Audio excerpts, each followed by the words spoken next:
Hey, what's up guys? Welcome to Curious Kingdom. Today we are recapping science fiction, thriller movie Source Code. Movie starts with a U.S. Army Captain Colter Stevens waking up on a train which was headed towards Chicago. He looks around in the confusion that how he onboarded that train as last he remembered he was in Afghanistan flying as an U.S. Army pilot. A co-passenger of his, Christina, thanked him for his advice. She addresses him as Sean and shows her concern about his confused behavior, but Stevens doesn't understand what's going on and fails to recognize her. He looked into the glass window and was further perplexed to see that was not his face. Christina tried to explain to him that he is Sean, a school teacher. As he struggles with all this, the train erupts in a massive explosion, killing everyone on board. Stevens regains consciousness in a dimly lit chamber, and where he hears a voice assuring him that it is normal to feel dizzy and confused. He saw a lady communicating to him through a screen, Air Force Captain Colleen Goodwin. She engages him in a memory drill to get out of confusion, after which he recalls her name. He kept asking her where he is and what happened to his mission. Goodwin asks him about the bomber and whether he is able to ascertain his identity. She told him that he has to return to same train sequence where he has to find about the bomber. She further tells him that he has 8 minutes to complete the mission. Stevens was confused and full of questions, but before he can ask or object anything else, he is sent back to the train, where he wakes up and believes he is being tested in a simulation. He is impressed by the stimulation and tells Christine that she doesn't matter as she is a computer stimulation. With knowledge from his previous experience, he was swift this time. He manages to find the cell phone-operated bomb located in the ventilation panel above the restroom. He tries calling Goodwin to help him disarm the bomb, but gets no reply, as the bomb was set up to detonate using phone call remotely. He returns to the cabin asking everybody to switch off mobile phones and laptops, even using force to make people comply, thinking they are a simulation.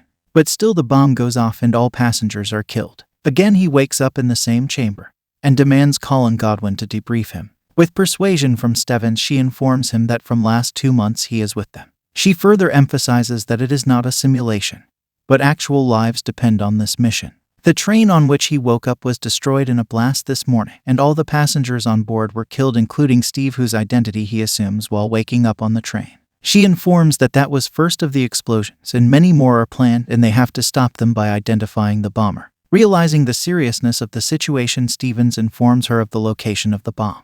Goodwin asks him to concentrate and find the bomber by analyzing the behavior of the people on board the train before sending him back on the train. Once waking up, he involves Christina with him in assessing everybody on board in the pretense of playing a game. Stevens kisses Christina and persuades her to observe and analyze people around them for unusual behavior. He gets suspicious on a fellow passenger and along with Christine boards the train following him. He tells Christina to sit on a bench while he follows the suspect, with whom he gets into a physical brawl. He sees the explosion from a distance and realizes that he was not the bomber. Dejected, he gets pushed onto the tracks and gets killed by the approaching train. After, Stevens wakes up in the same capsule, but this time he is unable to make contact with Goodwin. Also, he notices the temperature in the chamber started freezing. Soon the power goes out and he is in complete darkness with his oxygen also depleting. After some struggle, Stephen was able to bring back the power to the chamber attempt to fix the capsule. While outside, Goodwin rushes to Dr. Rutledge, lead scientist on Project Source Code. He informs that he can't do anything. As communication is restored, Stevens informs her that this time he saved the life of a fellow passenger, Christine, but failed to prevent the explosion. Goodwin searched up the name and told Stephen that Christine died this morning in the explosion, and that it is futile to try to save the passengers he should only focus on identifying the bomber so that further explosions can be prevented. Dr. Rutledge explains Stephen about the whole source code. He tells him that it's a first-of-a-kind machine that reconstructs the past using the dead person's residual memory. He tells that like a light bulb afterglow, humans also have residual memory up to 8 minutes. He further adds that source code is not time travel, but an alternate reality that exists for 8 minutes of deceased individual. He tells him that next target is going to be whole of downtown Chicago, and the clock is running against them, and they have to hurry as millions of lives depends on their work. Goodwin informs Steve of a loaded gun present inside the safety compartment on the train. Stevens is better prepared this time and rushes to the conductor's compartment, but he is apprehended for stealing the gun by train security. Again hopeless thinking about the explosion, he asks Christina that he would like to call his dad and apologize for everything. She tells him that everything will be fine, and suddenly the bomb explodes. In his next attempt, he started a side quest asking Christine to look up information about Captain Coulter Stevens on the internet, saying that he's an old friend of his from military. He even borrows the phone from a co-passenger and tries calling Dr. Rutledge using Goodwin's shirt emblem as a lead. He was shocked and devastated when Christina told him that Captain Stevens died in Afghanistan 2 months back. He started to glitch and a memory came back rushing of his last mission and his death. This time as he wakes up, he confronts Goodwin demanding whole truth. He told her as a fellow co-soldier he deserves this much. Goodwin, initially reluctant, informs him that he was mortally wounded and only a part of his brain is functioning. Stevens was further confused as he is able to move and looks fine.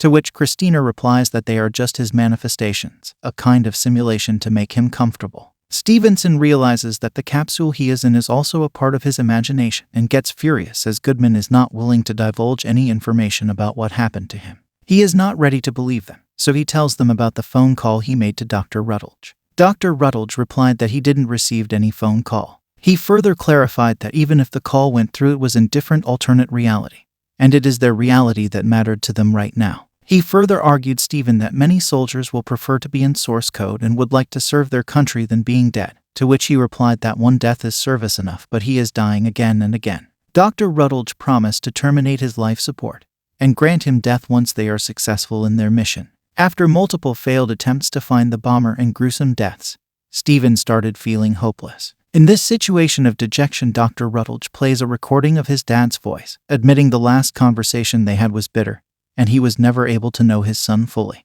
But no matter what, he is proud of his son, who died in service to the country protecting his fellow soldiers. This gives Stevens much-needed boost, and he asks to try again. After retrieving the gun, he goes to the restroom and detaches the cell phone attached to the bomb, dialing back the number in hope of identifying the bomber. The initial suspicion turns out to be a wrong, but he soon finds the bomber and follows him. The bomber dropped his wallet intentionally in other compartment of the train, so that everyone will think he died in the explosion. Stevens finds the wallet and finds the man's name as Derek. He follows him outside the train premises. Watching him hurt and running, Christine also deboards the train. Meanwhile, Stevens catches up with the bomber and confronts Derek at gunpoint.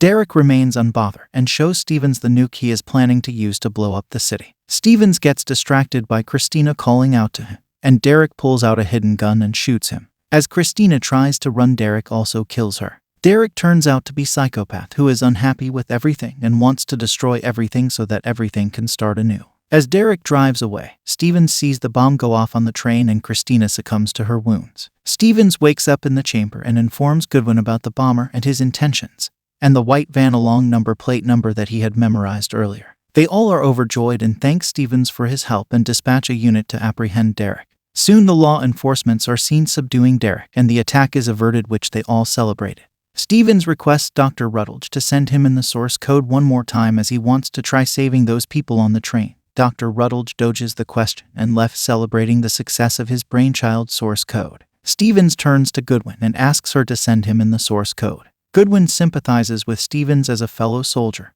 and agrees to send him back. She tells him that this time, after his time is over, she will pull out the life support on him. Before sending him back, she again thanked him for his service and that she was glad to know him. Stevens is back on the train and asks Christina out on a coffee date. Christina agrees and tells him that she was waiting when he will ask her from quite some time. He asks her to wait for some time and excuses himself. He removes both cell phones from the bomb, retrieves the gun, and steals handcuffs from the ticket checker. He intercepts Derek while he was deboarding the train and handcuffs him to a pole. After disarming him, he uses one of the cell phones to call the police and confess on behalf of Derek that he has planted a bomb in a white van and gives the location of the van as well as Derek's. He later uses Derek's phone and sends Goodwin a mail and calls his dad pretending to be a friend of Stephen.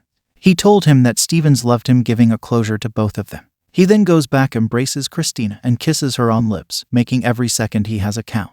Outside, Dr. Rutledge orders Goodwin to wipe Stevens' memory so that he can be used in further missions, as they are unsure whether source code will work with other individuals or not. Goodwin is unhappy by Dr. Rutledge's self-centered behavior and decides to disobey him. She locked herself in the chamber in which Stevens' body was kept and as promised terminated his life support once his 8 minutes were over. However, the alternate reality continues even after stipulated time. The bomb never goes off and all the passengers safely deboards the train. With a smile, he roams around with Christina and looking hopeful as their relationship blossom. Back here, Colin Goodwin receives the mail from Stevens that he had sent earlier from inside. The mail stated about the planned bombing by Derek. She immediately rushes to inform Dr. Rutledge, but after further reading decides not to. Stevens succeeds to send a critical message to the present world, altering the course of events and averting future attacks. Dr. Rutledge's conversation in his office reveals that the source code has yet to launch, and they are waiting for perfect crisis, perfect opportunity, indicating the reality was also altered. Stevens further mentions that if she receives the mail, that source code works even better than she and Dr. Rutledge could have imagined. And unlike creating 8 minutes of past events, they created a whole new alternate reality. He further added that if he is right, they must be having a Captain Coulter Stephen in their facility waiting to go inside source code in some future mission. He asked her to assure that Stevens that everything will be okay. The film leaves us audience questioning the nature of reality and contemplating the boundaries of science and the nature of existence. That's all for today, folks. Like, share, and subscribe for more such content. Curious Knight signing off. Stay safe, stay curious.